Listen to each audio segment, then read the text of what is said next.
Assalamualaikum warahmatullahi wabarakatuh. Perkenalkan, nama saya Yasa Saputri Agustin, MPM 1910. Pada praktikum fisiologi hewan kali ini, saya akan melakukan percobaan yaitu tentang mengukur denyut jantung. Pada video kali ini, saya akan melakukan 5 kali percobaan, di mana yang pertama saya akan mengukur denyut jantung pada dalam keadaan duduk, yang kedua dalam keadaan berdiri, yang ketiga dalam keadaan jalan, yang keempat dalam keadaan berlari, dan terakhir percobaan dalam keadaan istirahat. Baik, mari simak bagaimana cara mengukur denyut jantung yang akan saya lakukan. Baiklah, pada percobaan pertama yaitu saya akan mencobakan mengukur denyut jantung dalam keadaan duduk. Caranya yaitu balikkan telapak tangan sehingga telapak tangan menghadap ke atas, lalu pegang pergelangan tangan sehingga denyut nadinya terasa. Lalu sediakan stopwatch selama 1 menit atau 5 menit untuk mengukur denyut jantung selama 1 menit tersebut. Di sini saya akan mengambil waktu selama 1 menit.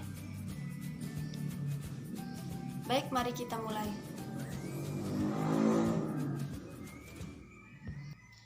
Baiklah, percobaan kedua yaitu mengukur denyut jantung dalam keadaan berdiri. Prosedur kerja atau cara kerjanya sama dengan percobaan pertama, yaitu dengan mengukur denyut jantung pada pergelangan tangan. Lakukan selama 1 menit atau 5 menit sesuai dengan instruksi yang diperlukan. Baik, mari kita mulai untuk menghitungnya.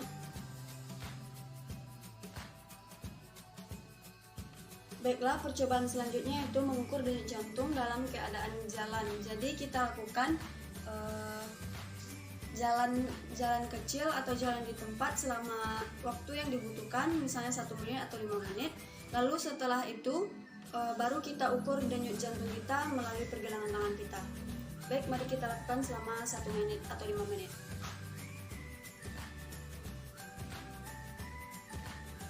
Percobaan keempat yaitu mengukur denyut jantung dalam keadaan berlari. Kita harus melakukan lari kecil atau berlari selama 5 menit atau 1 menit sesuai instruksi. Kemudian setelah itu baru kita ukur denyut jantung melalui pergelangan tangan. Baik, mari kita lakukan larinya dulu.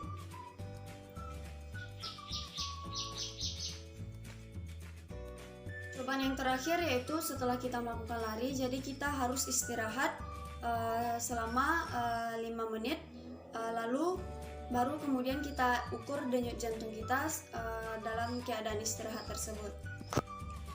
Dari serangkaian percobaan yang kita lakukan, maka kita menuliskan hasil dari percobaan tersebut pada tabel pengamatan seperti berikut ini.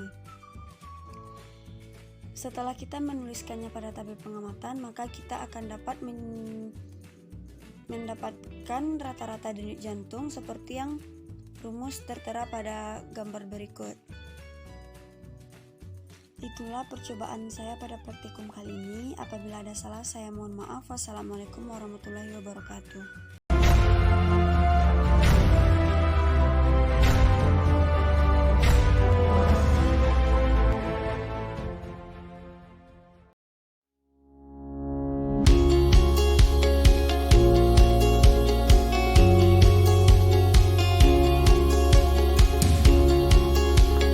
Praktikum urin. Akan kita periksa pertama kali adalah sifat urin. Urin yang telah dikumpulkan kita ukur volumenya dalam mililiter, kemudian kita lihat warna, kemudian kita baui dan kita lihat kejernihan urin.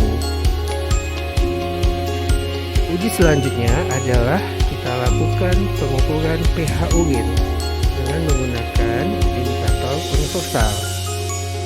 Masukkan indikator ke dalam urin, tunggu beberapa saat, dan kemudian anginkan. Samakan warna yang muncul pada indikator dengan panduan yang terdapat pada kotak.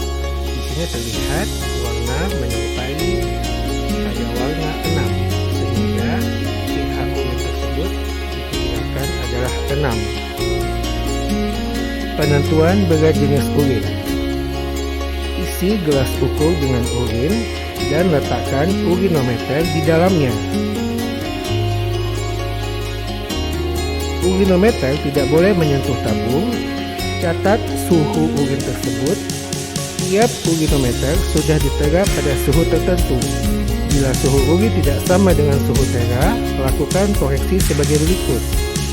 Tambahkan 0,001 pada angka yang dinyatakan urinometer untuk setiap penambahan suhu 3 derajat Celcius di atas suhu tera, dan kurangi 0,001 pada angka yang dinyatakan urinometer untuk setiap perbedaan suhu 3 derajat Celcius di bawah suhu tera.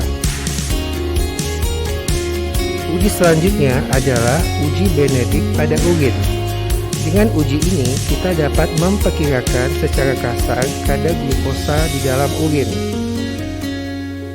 Cara kerja, campurkan 2,5 ml per reaksi Benedict dengan 4 tetes urin.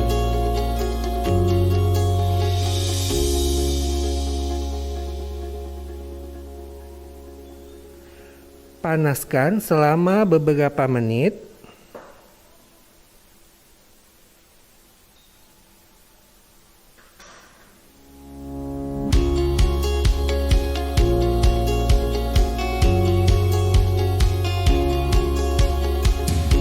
Dilihat apakah terjadi perubahan warna. Apabila tidak terjadi perubahan warna setelah dipanaskan, maka menunjukkan hasil negatif, yaitu tidak terdapat glukosa di dalam urin.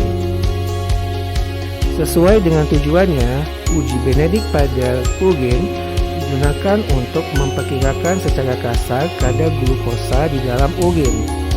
Karena pada percobaan pertama kita mendapatkan tidak ada perubahan warna yang menunjukkan penilaian negatif, yaitu tidak terdapatnya glukosa di dalam urin, maka mari kita melakukan percobaan selanjutnya dengan menambahkan glukosa berbagai macam konsentrasi di dalam urin.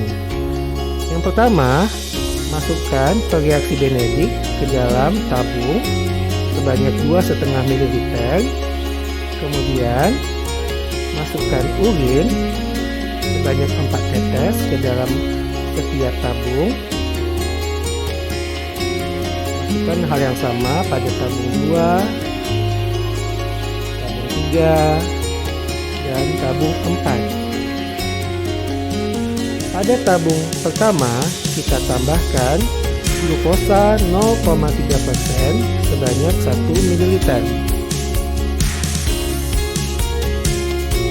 Tabung kedua, kita tambahkan glukosa 1% sebanyak 1 ml.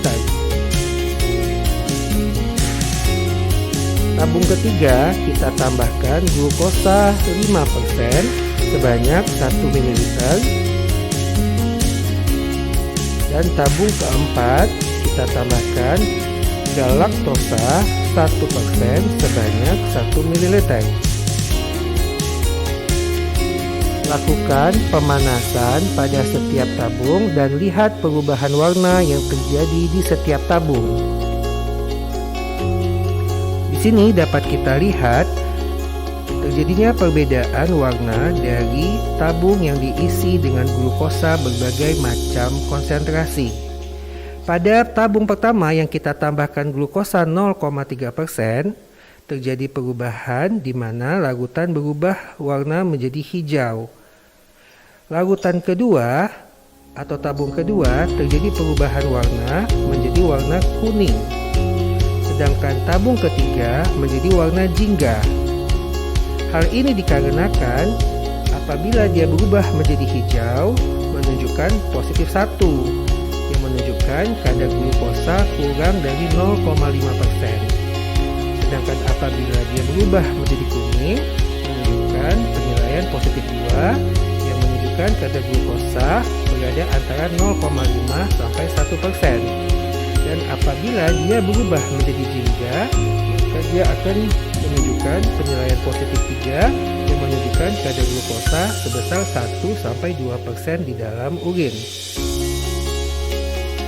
Sedangkan pada tabung keempat yang kita masukkan galaktosa 1% menunjukkan warna kuning kehijauan yang menyebabkan nilainya adalah positif 2 yang menunjukkan kadar glukosanya adalah 0,5 sampai 1%.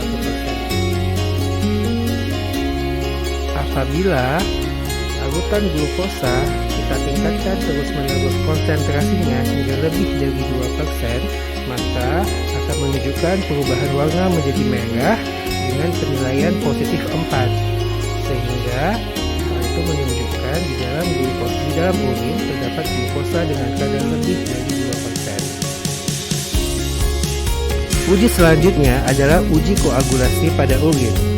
Cara kerjanya, panaskan 5 ml urin hingga mendidih selama beberapa menit.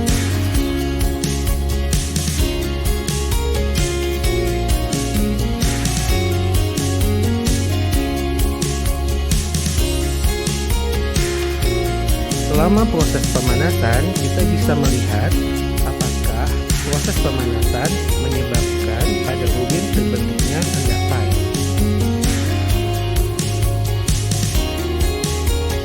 Normalnya, tidak akan terbentuk endapan pada urin meskipun telah dilakukan pemanasan. Apabila di dalam urin terdapat protein, maka proses pemanasan akan menyebabkan terbentuknya endapan pada urin.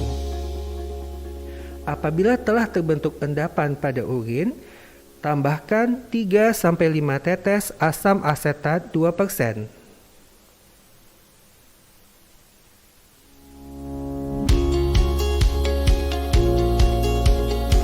Kemudian kita lihat apakah endapan itu hilang atau bertambah. Endapan yang hilang dengan penambahan asam asetat menyatakan bahwa endapan tersebut terdiri dari fosfat. Sedangkan apabila endapan yang bertambah apabila setelah dilakukan penambahan asam asetat menyatakan endapan tersebut adalah protein. Di sini dapat kita lihat penambahan asam asetat justru makin meningkatkan endapan yang menyatakan di dalam urin tersebut